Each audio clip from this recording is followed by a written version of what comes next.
A man is facing charges tonight accused of setting a subway rider on fire, causing significant burns to the victim's body. And police tell us the same suspect was behind a similar attack. CBS 2's Naveen Dhaliwal has that story from Lower Manhattan. It happened here on Saturday afternoon at the Houston Street Station platform on the 1 train line. Officers were called here on this holiday weekend for an assault in progress to find 23-year-old Patrit Aliyai with his shirt off and burns. Investigators say a homeless man, now identified as Niall Taylor, threw a flammable liquid on the victim for no reason and took off. It's horrifying. Some subway riders like Chloe Leone are on guard when underground. Hopefully people are traveling in pairs so that they can stay safe. I'm praying for the person who was burned. It's very tragic. Now, this isn't the first time Taylor has done this. Detectives say back in February, he threw a lit container of flammable liquid at a group of people standing on the southbound 1 train platform at the West 28th Street station. No one was hurt. This crazy stuff happens every day. That's awful. I take this train a lot. For his recent alleged crime, 49-year-old Taylor was caught near the Holland Tunnel and now is facing charges, including attempted assault, reckless endangerment, and arson. And for commuters who have no choice but to use the subways, You just have to be alert and keep your eyes open. We're in New York City. I feel like we're risking it every day. Many months later, a sleeping subway rider burned to death on an F train in Coney Island Sunday morning after a madman threw a lit match onto her, causing her to burst into flames, police sources said. Opinions vary.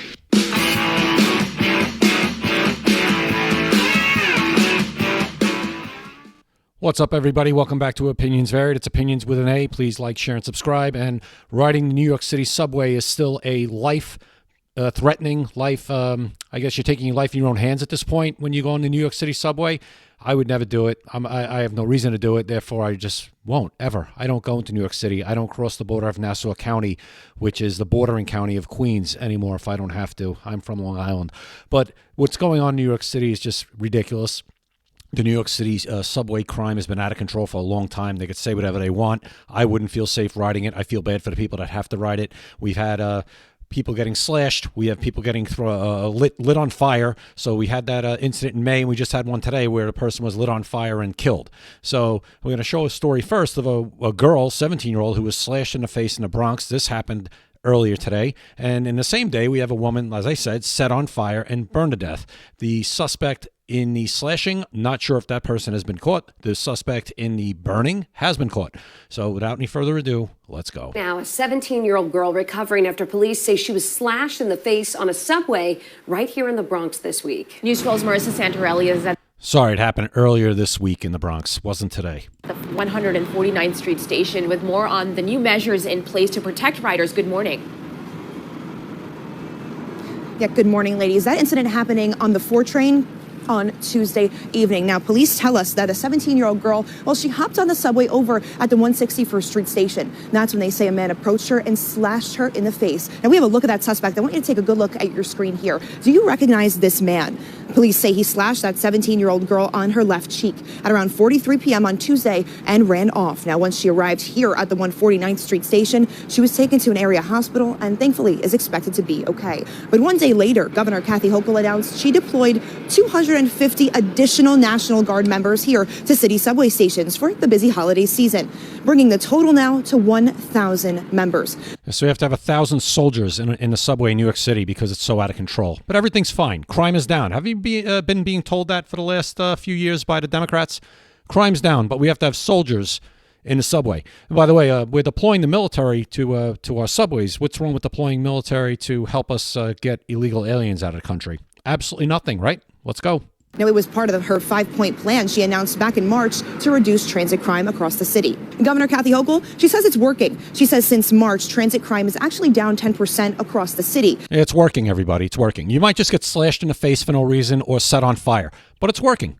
But the numbers here in the Bronx tell a different story. NYPD data shows transit crime is actually up 10% this year compared to last, with about 350 crimes so far. And so it's up 10% last year, which was already up from the year before, which was up from the year before, which was up from the year before. So you see how that works? It's kind of compounding on each other. The crime, it compounds like interest. Right here in the 40th precinct, transit crime is up a whopping 33%.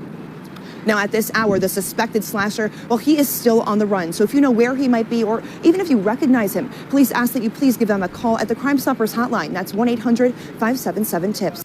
So you had that person. I don't know if he's been caught or not yet, but right on camera, somebody knows who he is, right? Just like they knew who the guy was who shot the CEO in the back. Everybody knew who he was, but for some reason nobody called. That's a whole nother story. But as you see, out of control. Would you feel safer riding a subway or having your kids go in, your teenage kids go into the city for, I don't know, a Christmas show? I wouldn't. Not a chance. They're not going. Sorry. They're not going. I'm not going to have somebody light them on fire or slash them in the face because that person's having a bad life. Not happening.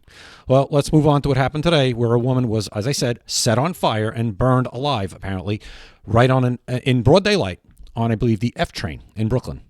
Let's go. A sleeping subway rider burned to death on an F train in Coney Island Sunday morning after a madman threw a lit match onto her, causing her to burst into flames, police sources said. NYPD officers responded to reports of a fire just before 7:30 a.m. at the Coney Island Stillwell Avenue subway station and found the woman engulfed in fire while sitting on an idling F train. Police told the Post. She was found with liquor bottles surrounding her, though it was not immediately clear if they played any part in the fire, sources said. Investigators believe that the woman was sleeping when a man sitting across from her got up, walked by her, and threw a match on her, engulfing her in fire, sources said. So if you're on the subway, tip, don't fall asleep. Someone might just light you on fire because they feel like it. Man, believed to be in his 20s, then fled the station, the sources added. Police extinguished the fire and EMS declared the woman dead at the scene, police said. Sunday morning's horrifying attack comes as Governor Kathy Hochul deployed an additional 250 National Guard troops in New York City subways for the holiday season and beyond, swelling the New York Army National Guard's $100 million subway deployment to 1,000 troops. Yeah, we are spending hundreds of millions of dollars now, and we have soldiers, like I said, all over the subways. Maybe another 250. Let's make it 2,000. Maybe that'll stop people from getting slashed in the face for no reason and set on fire. Maybe we'll try that. Or maybe we just not let the mentally ill run our society at this point. Some 8 million visitors were expected to travel to the Big Apple over the holidays. Hochul insisted her controversial first deployment of National Guard troops into the subways in March has led to a dramatic drop in transit crime, noting subway crime has dipped 10%. It's lies. It's lies. We know it's lies. You liar! Despite the governor's efforts, murders on New York City subways were up at least 60% this year. But it's down 10%. Crime's down 10%. The murders are just up. The small crimes are down. I guess like the hopping on a subway, when you jumping on to jump the fare, you jump the toll. Yeah, that's down. But murder and arson on humans is up. So don't worry about it. According to data collected in September, 8 people were killed on subway cars or in stations as of September 8th, up from just 5 from the same period last year, according to NYPD data. The F train terror was only the latest attack in a bloody 24 hours on the New York City's transit system. All right, so there you go. So as I said, just everybody calm down. They said crime is down. It's fine. Keep believing it. And we're not, we're being gaslit while people are actually being lit on fire. Okay? So just keep listening to these dystopian nightmares. Okay, this is a dystopian nightmare that we are living in New York City. All right, I'm not, but people are living a dystopian nightmare. So keep up with these policies. Keep with the no cash, for bail and all that other stuff. Letting these people out before the cops are even done with the paperwork after they get arrested for something. Keep it up. Keep it up. And why anyone would go to New York City at this point for as a tourist or for any other reason other than that you either live there, unfortunate enough to have to live there, or if you have to be unfortunate enough to have to go into work. Other than that, why the hell would you go into New York City right now? Somebody put that in the comments for me. Maybe I'm being a little bit over the top. I don't think I am. I worked there for a long time, trust me. And as I said, I don't cross the border of Nassau County unless I have to. And if I do, I usually keep driving past New York City if I'm going and I'm going somewhere far. All right? No reason to go in there. And why would you? Why would you? No. Let me know in the comments if you feel differently. That's fine. Just let me know. Give me a good reason. Thank you for watching. Please like, share, and subscribe. Follow me on X at Apinions Vary, on TikTok at Apinions Vary, and watch me right here. See you next time at Opinions Vary. Opinions vary.